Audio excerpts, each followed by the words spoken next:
Hello guys, in this video I am going to show you how to check out items on the Hervis application. But first I just want to mention, don't forget to subscribe to my channel because at 10,000 subscribers I am going to show you my whole YouTube revenue statistics and growth strategy, how to make money online. So let's jump into it. First of all, open the application on your phone. Then go to your home page by tapping on this home icon down below that you can find in the left side corner of the screen. After that, you should scroll down to the bottom and you can find this web shop button. So click on it and you will be directed to a website where you can start browsing among the available items.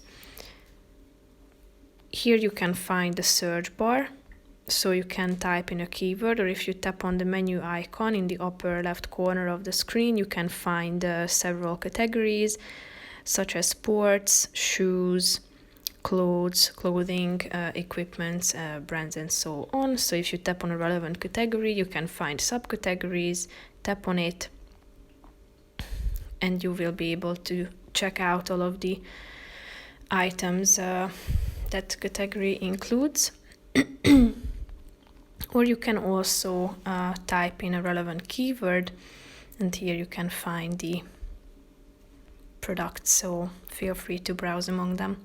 That's pretty much it for this video, guys. See you in the next one. Bye bye.